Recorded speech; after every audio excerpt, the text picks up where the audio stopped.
Welcome, everyone. This is Split Screen D&D. Thank you guys so much for joining us. My name's Tom Quinn, resident Dungeon Master here at Modern Myth.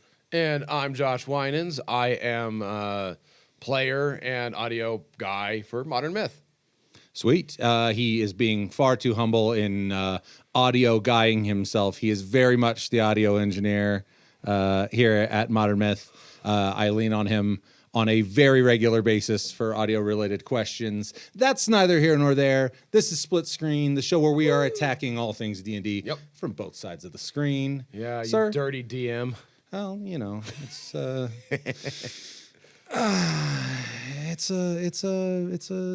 thankless job. That's really what it boils down to. Yeah. But and maybe we'll even get into a little bit of that. I like that. But I think today, what better place to start than why we D&D? The beginning. At the beginning. Good place to start. But before we do that, hey, would you like to help support Modern Myth and Split Screen in general? Well, you should become a member and subscribe and hit the bell thingy and like the video and thumbs it up and share it with your friends, relations, and mortal enemies, because that would help the channel. Yeah, actually, we don't care if you like the people that you share it with or not. Yeah. Just spam it out there. Just even if you don't like the show, we would greatly appreciate any support you can in allowing others to endure the misery that you have already endured. Yeah, I think that's a noble cause. Yeah, that's foist it upon your enemies. No, let's get right into this. I think why we D&D is such an interesting question because I think so many people come to the table for completely different reasons, and that's why it's such a cool topic, both from a DM and a player standpoint. And that's such an interesting thought because D&D can appeal to such different personality types. No doubt. And maybe we're putting the cart a little before the horse here, but on the topic of personality types.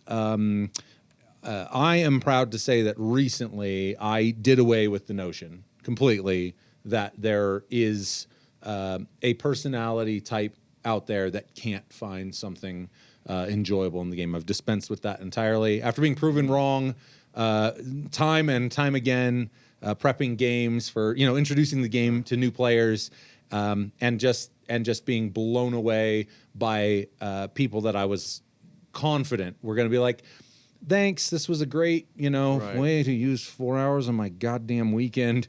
Took to it like a fish to water. I mean, it was just, and it will speak later on to one of the big reasons why I love being on that side of the screen. Right. Well, going off that then what would you say is the commonality? What's that spark amongst all of the people that you've DM'd where it's just like, that's drew them in? Well, I would say that probably, a lot of it, I would say, ultimately comes down to salesmanship because I won't shut up about the game. Like I'll be talking with people who don't, they have no real interest. I would say that probably your brother-in-law and his wife could attest. I don't think they have any particular interest in the game, but we've prodded them more than a few times about how much fun that they would have, and they should, Yeah. Well, he'd actually have a tremendous amount of fun, but no doubt, absolutely. But it's one of those deals where I think the coolest thing, and this really does speak to one of the big reasons why I D&D, is the moment for everybody, and I think I've seen that moment, and this is I've seen it in super pragmatic, stoic, farm boy, country raised, all the way to the other end of the spectrum. I guess something maybe that's more akin to your prototypical D&D player. It's the moment where someone realizes that D&D is far more than a game. I think when we use the term game, something comes to mind. We can conjure up, really anything from checkers to Call of Duty to, all of these are games and they're very different experiences, and none of them come close to being an accurate representation of what transpires at the table. And that moment of realizing, holy shit, it is a limitless experience that I have as much control over as anyone else at the table, whether I've played for a day, a year, a decade. And that's been one of the most rewarding experiences, is seeing new players get their feet underneath them and realize, like, holy crap. When that first moment where a new player really actuates themselves at the table in a way that everyone at the table is going like, holy shit, John Bob really found it today. It's so that's definitely on the DM side. But let's pivot a little bit to the player side, because I do think that by way of competing experiences, and this is again not to draw a correlation between what else is out there, but certainly the time that you could spend at the table could be spent, grinding World of Warcraft, firing up another run through of Skyrim. Whatever there are a lot of kind of player competing experiences out there.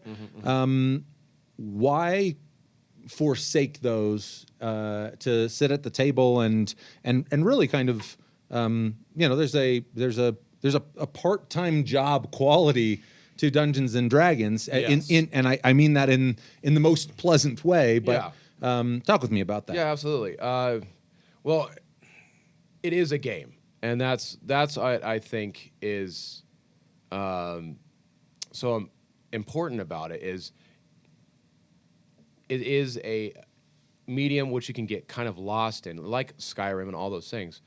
But what those Skyrim and World of Warcraft really lacks is the engagement you can have, the autonomy, the immersion that you can have. So when you're playing World of Warcraft with your buddies, you're like, oh, hit one, oh, did you buff me? Versus D&D, you're like, hey, let's go to the tavern, and really hashing stuff out. Like, some deep stuff happens. And then being able to play and build those relationships. You can make a character arc. I mean, especially like those 2-hour buying a potion segments. Our party does that a lot. We're gonna have to tone that stuff down when we stream. No, that's that. But I do think that the cool part is what is so mundane in other experiences.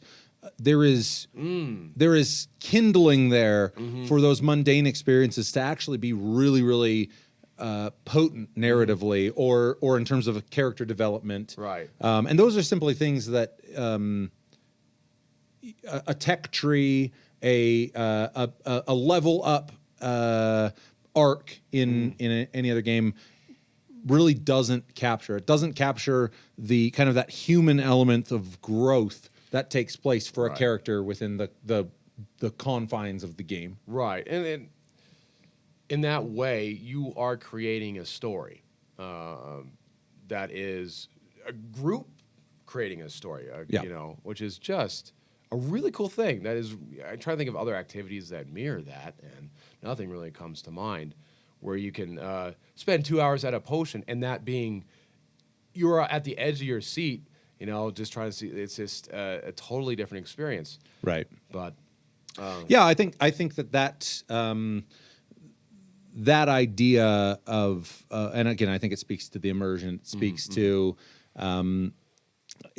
to again that kind of human quality that exists between players, between DM and the players, as everyone is kind of doing their part to weave this story into being, and that such that when you're standing up from the table at the end of a session, some just unbelievable things can transpire in that period of time. yeah.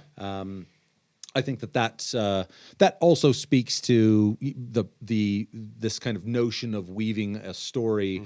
What I would say is the crux, the real meat of why I D&D, more specifically why I run the game. I'd love to hear it in the comments if anyone has a suggestion. I'm not sure I can conceive of a better platform by which to exercise your creative writing. If you are into writing, if you're into storytelling, that the notion that you're sitting at a table with 4 other people who are very much characters. I'm going to say this and then I'm going to backtrack. Are very much characters in your story. Okay.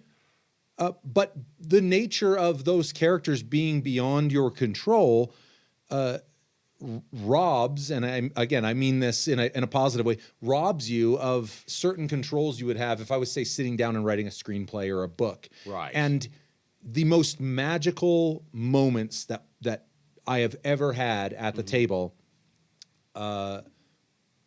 always nucleate around the times in which characters have defied my expectation of what they're going to do, and to hit that space. And I would say most akin to this weird harmony, player DM harmony, that I guess I would equivocate to like a DM flow state, where there is such an equilibrium of control over the story that's taking place. And as a DM, if I kind of have an idea of what encounters are coming down the pipeline, and you guys are just kind of working through them and doing it, great. But I sat down at the table expecting all of that to happen. Right. The moment where a player does something that really pushes us into, blank pages in my prep. Right. Every single time that we've an experience where I've stood up and gone, holy crap, that was great. It always exists in that space where I've kind of prepped for it, like but they've thoroughly grabbed the reins, and I don't know how to better explain that. I mean, you're certainly creative writing, somewhere between being a stand-up comic on stage, where you really do need to be ready to be heckled, right?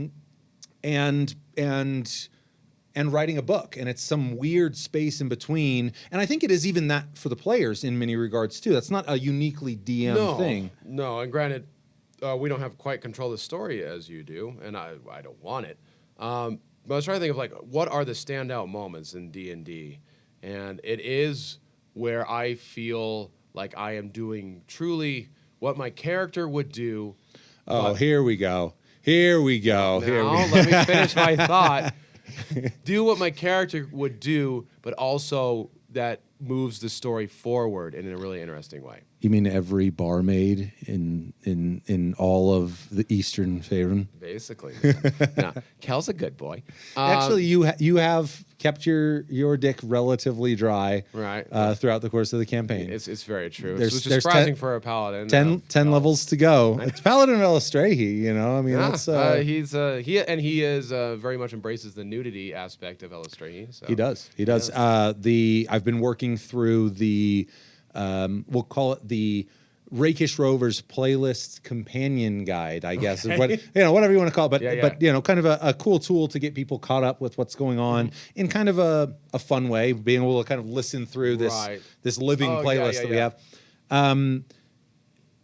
And one of the notes that I was making was for the song that kind of represents yours and Elastrahi's communion, and it is a very sexually charged song. Oh yeah. All the more reason you got to tune in June 1st, baby.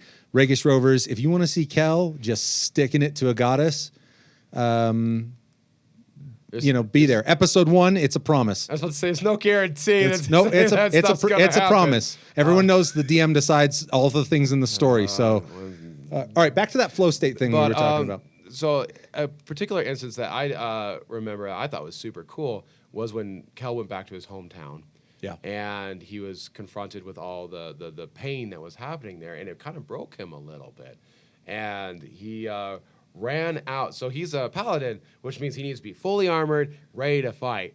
he breaks down and runs out naked in the streets, challenging all these people. Yeah, and it ended up breaking into really a really meaningful fight, in the moment, because prior to that, there had been some talk. There was already a fair bit of discontent, a certain dissonance throughout the town because they were effectively being slave driven to manufacture weapons of war and equipment for the enemy, effectively. Yep. And the conversation that transpired in the bar prior to that, as you were kind of gathering yourself and going like, no, this isn't going to stand, not in my fucking town. Right. And it was just cool as everyone kind of, it was one of those moments where, again, you took the reins, and as again, I generally will be speaking from that DM perspective, but watching Amanda and Ariel, or Katarina and Aster. As you pushed out, both of them kind of gave each other a look like,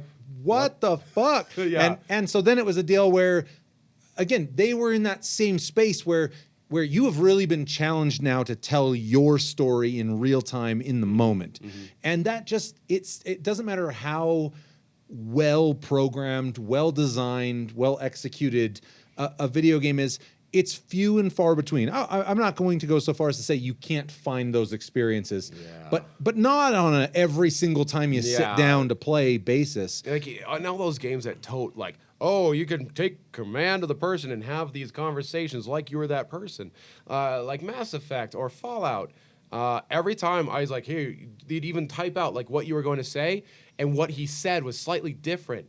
And it's like, oh, that's not what I meant to say, and they have a totally different conversation. Yeah, they kind of, and again, I mean, I think that just speaks to the limitation of working with robots. You know, I mean, and ultimately, I think getting back to the notion, the importance of D&D being a fundamentally human actuated experience. Yeah. So sorry, I didn't mean to. But it was a really cool moment as you pushed out from the bar. The town kind of rallying behind you. Yeah. Many of these people, broken war veterans who had served alongside you. I mean, like, and this kind of revolt, this uprising, as you drove the Grey Guard and Shio's men out of your hometown. It was just a cool and a great example of one of those opportunities where you as a character just did you. Right. I mean, and from a logical standpoint, it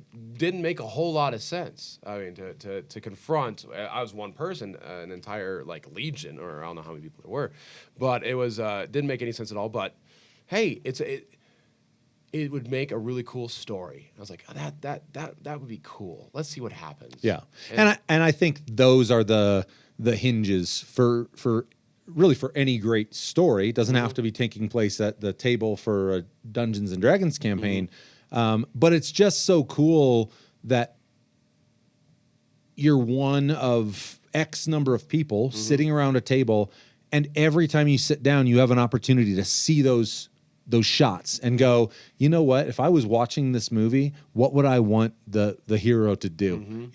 Would I want him to, to shut up and toe the line? Would I want him to, and there's no wrong answer either, which is also really cool. Right. And you can do whatever. And the no wrong answer, I think, pivots us into another interesting aspect of the game. Yeah. And it's pretty hard to avoid if you're talking about why we D&D, because, I mean, why we D&D, it will certainly be informed by the type of game that we're running. Right. So many different games of D&D. Yeah, and so the notion that there really is no wrong way to play the game. It's something that I think it also speaks to the strength of the rule set, the strength of the format. That I mean, there are many Dungeons and Dragons creators on YouTube, in the internet space, who you watch their real plays, you watch the way they think about the game. They were completely. I mean, everyone's a different animal. You watch Drakkenheim with the dungeon dudes. You watch Critical Role. I mean, What's this Critical Role you're talking about? Oh, it's some voice actors. They've got a game. It's garnered a little bit of attention. You should check it out. I mean, Sounds you know, pretty stupid. It's Just kidding. hey, please don't burn that bridge. Please don't burn that bridge. Yeah, right. It's Critical no. Role. If you want to get in contact, we can do some co-op there. Yeah. He thinks you're stupid. I think you're awesome. No. I mean, I obviously anyone who's kind of existing in this space knows well Critical Role. Love them or hate them, and there are people out there who really do not like. Which is totally fine. Yeah. I mean, again, to each their own. But it's a testament to the fact that everybody's game is going to be different. One thing I would say that is for my 2 cents, anyways, it's a huge credit to what it is that they're doing. Is I think that the type of game they're playing is as broadcastable as D&D gets. Yes. And I think there's no surprise that they found such success in the space that they have. Professional voice actors. Well, certainly who are that, trained. but also just kind of what they are all getting out of that experience. It is a highly narrative, very role play heavy experience, and I think it just they've found that sweet spot where there's all sorts of Dungeons and Dragons that, again, no wrong way to play the game, but flat out is not consumable in mass. No, well, I think like a lot of the war game kind of vibe.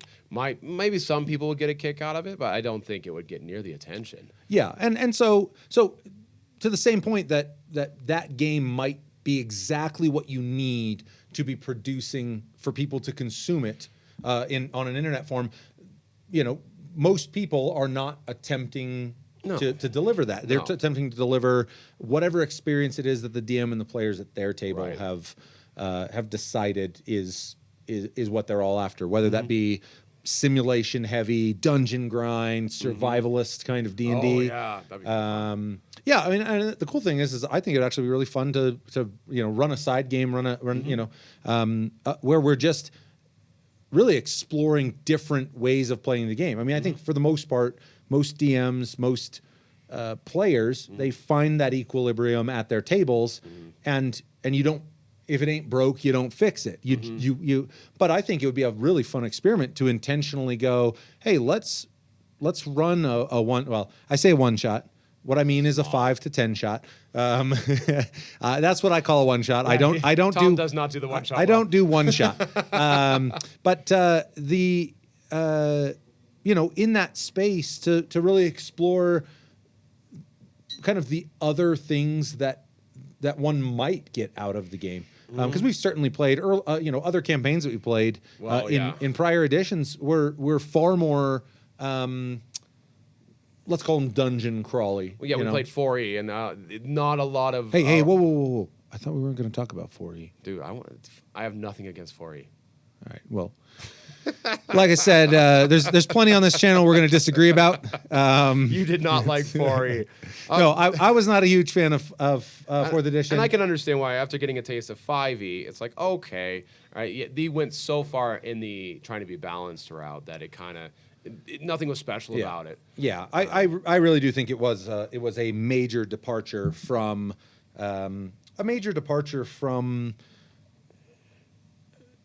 guess all of the things we've laid out about what makes D&D so special. Well, and then again, I think we are also hitting on the kind of D&D we like to play, which is more of a narrative.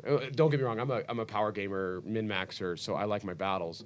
But we do run a pretty narrative-heavy game, and that's the Critical Role I think is bringing this about. It's a D&D renaissance where we are starting to really see narrative games become more popular than the other styles of D&D. Yeah. Well, and I think it probably speaks to, the fact that there's a resurgence in D&D, and it seems to be in orbit around that style of play. I think speaks to the fact that a far more broadly palatable style game is one that's more akin to a book or a movie than it is to queuing up a multiplayer Diablo. Right. And again, we've banged out some Diablo. I Gauntlet played used to be the lots. shit back in the day. We You know, played so nothing against those experiences, but I do think, and I don't think there's any, narrative experiences, fundamentally narrative experiences, books, plays, movies, even video games to a greater or lesser extent, have existed. I would say they've existed as long as we've been able to communicate in narrative terms. Yeah. So I think it speaks to some aspect of us as a species or as an organism to be able to share in telling a story. Yeah, I think that's the big thing, because we are social creatures. We need social contact, and again, nothing wrong with computer games, but that's not really social. That is using a game, and conversation is usually very centered around the game. The ability for a whole 4 or 5 people just sitting around a table and without anything else is really rare nowadays. I'm trying to think of, like, especially with the whole pandemic that must not be named. I mean, you really couldn't go out and do anything. Everything was virtual, and I think we hunger for that. And this is where D&D is such a cool niche. Right. As we become more digital, we hunger more for social contact. Yeah, and I do think, I will 1,000% second the notion that there are very few pastimes that ask of you, sit your ass in that chair next to people that you like sitting around a table with. Hopefully. Yeah. Well, yeah. I mean, in some cases, not always, but and I think that's maybe one of the greatest qualities that the game has, because as we move forward, and certainly there's more and more, games now that exist being played through digital formats, like Fantasy Grounds or what is it, Roll20? Yes, I know what you're talking about. Yeah. So these digital tabletops, obviously those are going to grow. Those experiences are going to become more and more robust. But that space that you can exist in, sitting down at the table with friends, you really have to rack your brain to go, what else do I enjoy doing that demands this of me? That demands that and it's to some extent, it really does mirror I think anyone who grew up playing video games is going to catch the reference. If you didn't, sucks to be you. You should have had a better childhood. But no, anyone who grew up playing video games, there is no comparison to couch co-op. Sitting with your buddy. And this is this is the best part. This is back when you had like a 3.5-foot cord on your controller. You had to literally hold the edge of the couch cushion. We'd bring separate chairs up so we could And so we're talking about it's a by all practicality, it should be a far worse experience than now sitting in a nice comfortable chair. You got your gaming headset on, there is no gaming comparison online. There just does not compute to when you can look over after whooping your friend's ass or after making that big co-op play or whatever, look over and fist bump, high five, whatever it is. There's something in that experience that's, again, intertwined with whatever it is that we are dancing around. That gives you a little taste of kind of what D&D can be like.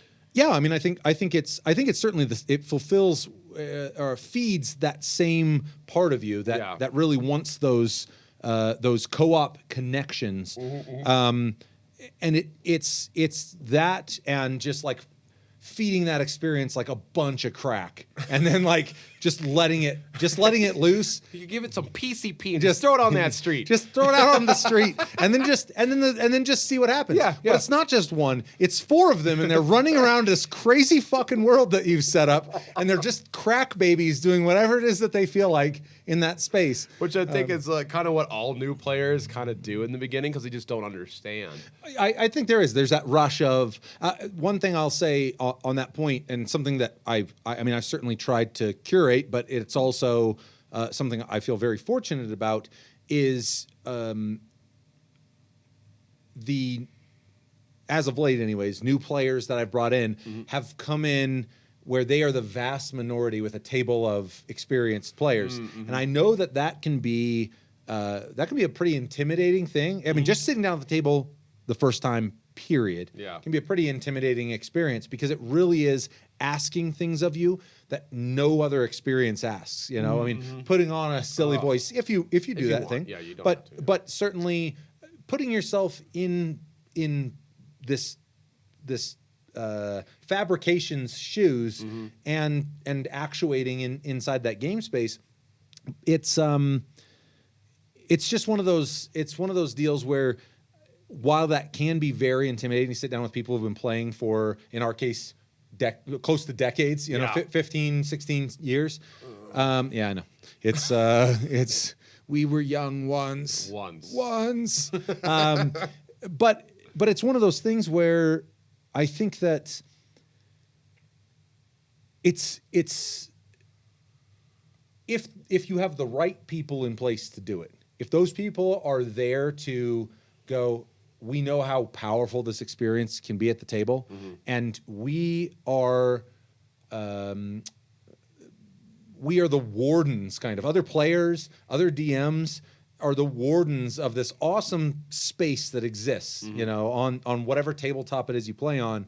And if you have the right people who know how awesome and kind of all-encompassing that experience can be, it's a super powerful antidote to the crack baby murder hobo kind of syndrome. But I can also see how that could with the wrong players could be a barrier to someone's enjoyment in the game. I think you hit on it, that if a new player joining an experienced table, because playing D&D is a skill set. I mean, there are rules, and the world has laws about it, and that are a little weird at first. And so playing with other players is like, oh, I walked into a room, can I do a perception check? Like, that's a person who's played the game will know what to say. That a new player would be like, oh boy, I go in the room, can I kill things yet? Like, there's things you got to learn about it. And I go, no, I actually need a dex save because this room is trapped as shit. Thanks for playing though, because rocks fall, everyone does. Yep, yeah, it's pretty much one of those situations. That's how I like to run my new players. I like to really demoralize them before I let them start enjoying the game. And still fear first. I mean, that's as a teacher, that's what I like to do, is like to scare them, and then it's, actually, I think we got a lot more in common on the whole cross screen thing. Yeah.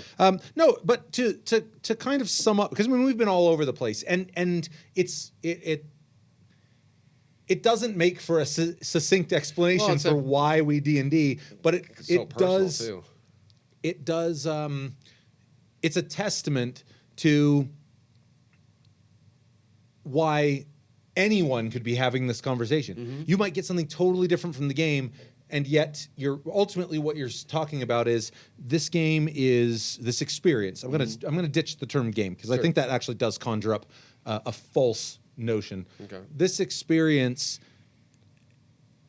can be whatever you need it to be for whoever you need it to be. Yeah. And that's something that I think is a big aspect of why. But in a few sentences, a few paragraphs, whatever suits your fancy, can you summarize kind of the player perspective? Because at this moment, you are speaking for every person who has ever played Dungeons and Dragons or will ever play Dungeons and Dragons. So don't fuck this up. I've got like 1/5 the number of people I got to represent. So I'm a player. I'm an idiot, so I can say whatever I want. Doesn't matter. That's I concur. First, it's fun. It's a game and it's fun. So that's the most important thing. If it's not fun, why bother? But it is I think that towards the end we're really hitting on it. It's that socialization. It's that buddies or our friends sitting around a table and conjuring up whatever you want in a fantasy world where you can be a hero, you can slay demons and rescue princesses. I mean, all that stuff. Or princes. Or princess, or or Some princes need rescuing. Sure, Tom. Some princes could also need some or a little lost puppy. You could rescue a puppy, male or female puppy. Gender, I don't think gender needs any call to that. But whatever the case is, you can totally take these, have these amazing experiences, and but with other people who are experiencing it at the same time as you are, and it's just a really powerful thing. Yeah, I mean, I think I actually on this one, I think that for the most part we run congruent. I think fundamentally, I think there's some nuances in kind of the way in which DMs and players are interacting with that creative experience. Yeah, because I mean, always the player is trying to have fun, and the DM is always trying to ruin the fun. I think is a big problem. That's true. That's true. And speaking of, tomorrow we're finishing that unborn god fetus battle. Don't worry, I cast Moonbeam. Everything's fine. He did cast Moonbeam, so if that gives you a sense of how that fight's going. But I don't know if you saw. I'm going to clip it. I'm going to bring it back so you can see his expression, nice and up close, to punctuate his point of DMs generally trying to make the game unfun while players are trying to have fun. I'm not even sure I need to do a synopsis of the DM position because I think you said it so succinctly. No, I think it really does. It gets back to the notions of creative writing in that space, albeit for the most part, you're not writing. You're storytelling, and I think the big difference is that. Anything that you would write and that would be published, there's a series of checks and balances to ensure that when it hits the reader, it's as polished as it can be, and that makes for some excellent literary experiences. Yep. But there is something very raw and organic about those checks and balances all happening instantly. Yeah. I mean, as the words leave my mouth, they hit your guys' ear, and it needs to make fucking sense. Right. Or someone's going to go, wait, what? Like, I would like to climb the ladder out of here. And I'm like, there's no ladder here. There's no way up. There's no way up. What about the ladder? There's no. We'll elaborate on that inside joke at some point. So there's this aspect where we really. Again, I would call it creative writing, but I think it's something far more primal, something far more akin to, our ancient elders. Long before, if I wanted to communicate with you, I would write something down and distribute it. I would sit around the campfire and I would tell you what I'd seen, and I would tell, and you would conjure those experiences in your imagination. And that is quite literally how we progressed as a species for vast tracts of time. And I think we're playing in that space with Dungeons and Dragons. No, we are. And it's almost a way of paying homage to our ancestors in a way. Yes, I and that as a line. I love the notion that that as we move forward, less and less of what is required of us in society is that we are close with people, making connections. Yeah. That this is a place where you can kind of commune with the types of connections that used to be really important to us. And I think that that really kind of summarizes my position. We just went deep on the I don't know if you can see. I've got goose. Well, I don't actually have goosebumps. It's quite warm in here. I feel great. But you lying sack of shit. You lying piece of shit. I really did have goosebumps. No, and I do think I think that you can't have a conversation, and quite frankly, I think future episodes, future conversations will always be at risk of finding something deeper than we like playing this game. It's fun. That's you know, like after 50 minutes, hopefully we get some nugget of pretty cool information there. Yeah, and I really think that right at the end there, we kind of swirled that drain and then just took the plunge. I think that's the crux of it, as far as I'm concerned. Yeah, no, I don't know if you would agree that the you're welcome, internet, for that little. Yeah, you're welcome. Anyways, I think it's fair to say that is why we D&D. I think that's a wrap. Yeah, that's why we D&D. Hey, to everyone at home, like my esteemed colleague mentioned in the beginning, he's both my colleague and esteemed. If you got anything out of this conversation, especially those deep nuggets, if you got anything out of this conversation, we would really appreciate the support. We would love it if you guys continue to join us for future split screen D&Ds. Definitely stick around for the Rakish Rovers launch. Big deal. Going to be Big June 1st. Yep. Check out the trailer because it's live now. It's fire. And last but not least, a little new segment here at Modern Myth. So be keeping your eyes peeled for it. Hasn't quite come off the cutting room floor yet, but keep your eyes peeled for DM in the PM whenever that releases, because it's just don't expect a schedule. That's just going to be whenever I feel like doing it. It's going to be a bunch of DMs massaging their overinflated egos. It's going to be great. Sorry, dude. So anyways, this is probably the last episode of Split Screen D&D. Fuck this guy. And thank you guys so much for joining us. We really appreciate all your support. And I think until next time, the world is yours. Ooh, now I do have goosebumps.